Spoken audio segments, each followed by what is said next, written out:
So you've just got your spray gun. How you going, guys? This is just a basic guide on the things you'll need if you're looking to do a bit of airless spraying. Regardless of the airless spray gun, these are the basic tools that are required. Let me run you through them. Then we've got a RCD box, 2 shifters, a tip of your choice, a fan housing, throat oil, and a bucket of water. These are the basic things you'll need to begin.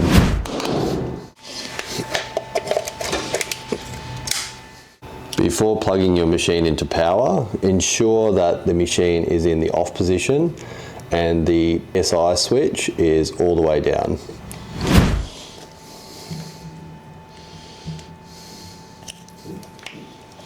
Okay, so we're looking at the machine. Let's talk about a couple of key components on the machine that majority of airless spray machines will have, which is an on and off switch.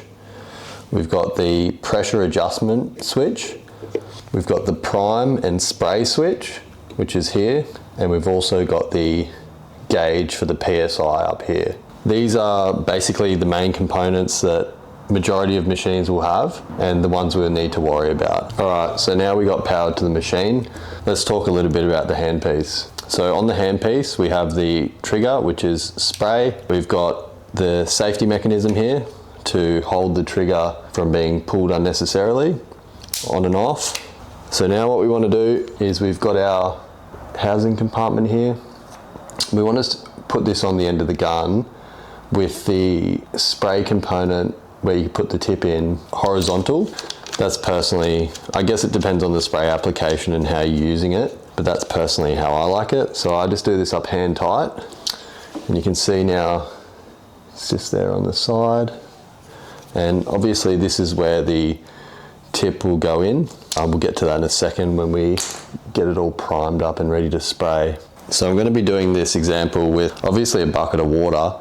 The same principle applies with setting it up, priming it, cleaning it. What you're first going to do is put the machine into some paint like this. So now the machine's in the paint or the water. What we've got here is the spray and prime valve. So once it's in the said paint or water, what we want to do is come over here. We've got this little primer tube. So we want to hold that back over the bucket. If there was paint in here and we were pumping paint up into the system and priming the system with paint, what we would do is we would put this primer line into another bucket until all of the fluid in the hoses or in the primer system comes out into a clean bucket or a dirty bucket until paint starts to come through. Then we can put this back into the said paint or water. But for this example, I'm going to run it directly back into the bucket because obviously it's just water.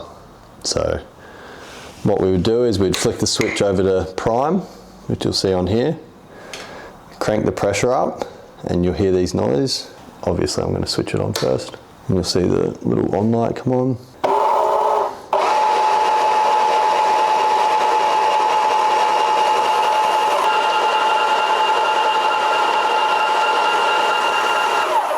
So now we've primed our paint or water through the primer side of the system. We want to switch over to spray.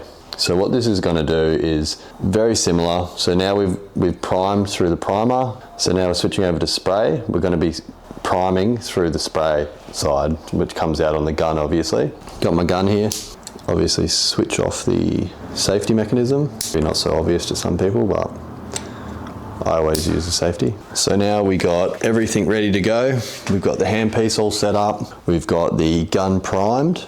What we can do is turn the pressure up to a desired rate. It's obviously pretty loud.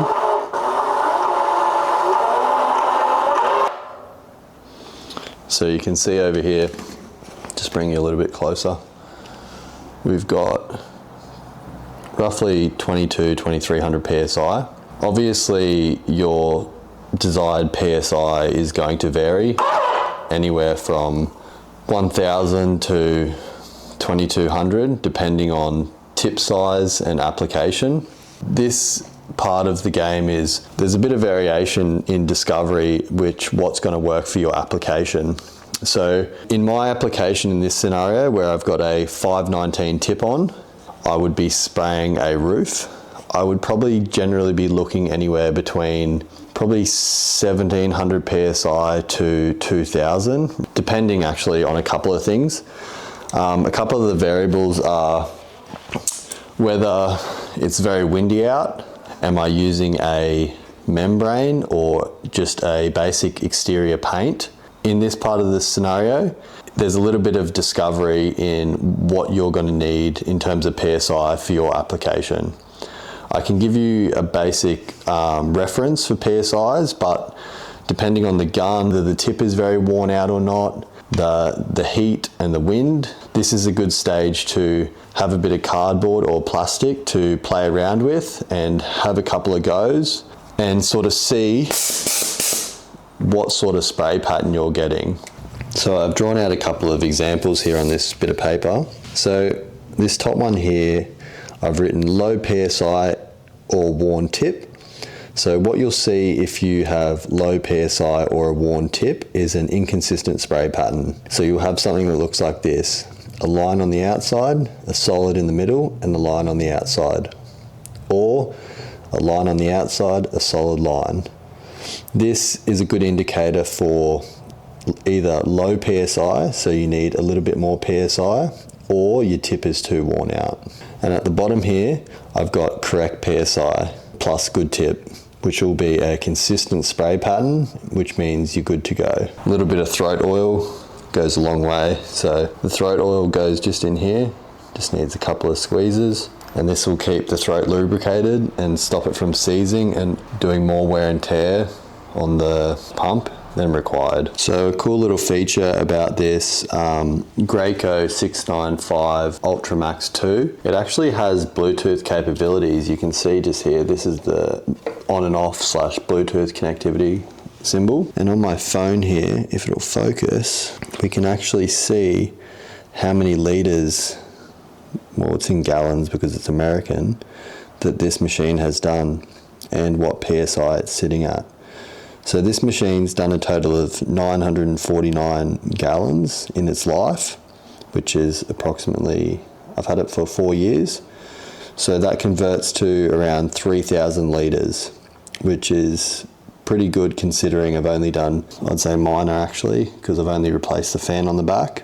But it also has the Watchdog feature. So if you put the Watchdog feature on, if your paint actually runs out, the machine will stop running and sucking air up into the pump, which can damage the pump. So we're all done spraying now. So what we want to do is the pack down process with the machine. This involves depressurizing the system. During depressurization, what can happen is if I was to just flick this over from spray to prime after turning the pressure down, what would happen is paint will spurt out of the primer tube. So what we want to do is we want to turn the pressure right down, hold this into the bucket, and then release the pressure. If we don't hold this, I can guarantee you paint will go everywhere and also out of the handpiece. All right, we'll take the tip out. Oh, if I'm strong enough. We'll put that in a bit of water, and we'll also take the tip housing off and place that into our water as well. What we would do, if this was paint under here, we would get a separate bucket, an empty bucket, which I'll demonstrate to you. So we've got our secondary bucket. So what we want to do is put the primer tube into that secondary bucket. The switch is on prime. So we want to turn the machine up to clean.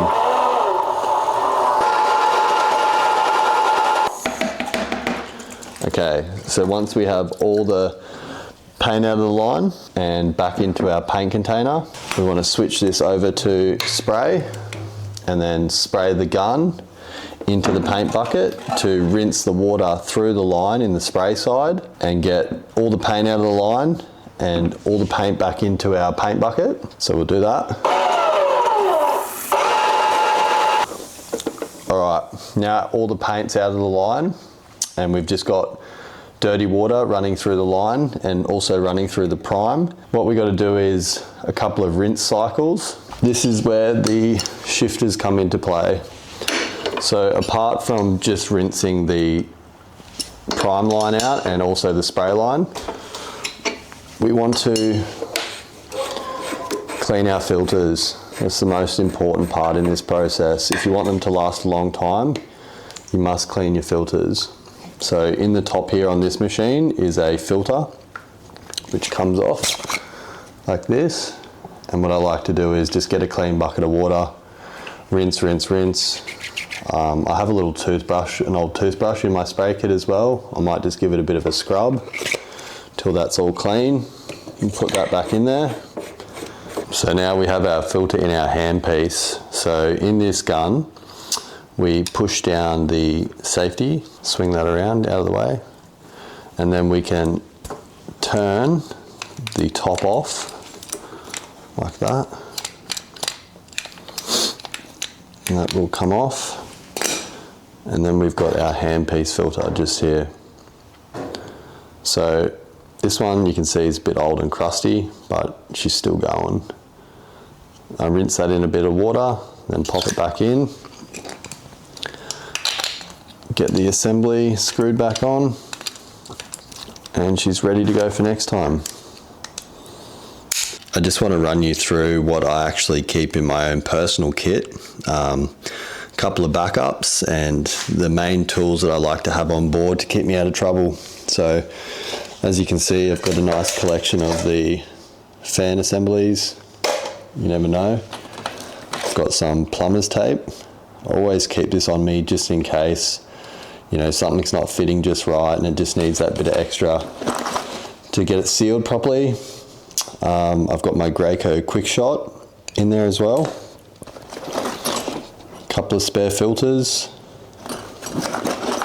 Also got a spare hose joiner because I run two 15-meter hoses to get a complete roof in one without any moves of the machine. So just in case, it's always good to have a little backup in there. I've got my gun extensions in here also. These are mainly the ones I run for roofs just to help me from getting a sore back. I've got my tip storer, which to be honest I couldn't really recommend as it does leak. Keep all my tips in here in metho. Also my paint stirrer. So this is a godsend, and a spare bucket. It's basically all you're going to need to keep yourself out of trouble. I thought I would add this tip size chart into the end of the video for anybody who is a bit uncertain about what size tip they need for the application they're using it for. If you pause the video here and just have a bit of a read over it, and you'll find the answers within for what you need for your application and the right settings. It also comes down to personal preference. I know some people who spray gloss with a 311, and then I know others who spray gloss with a 411.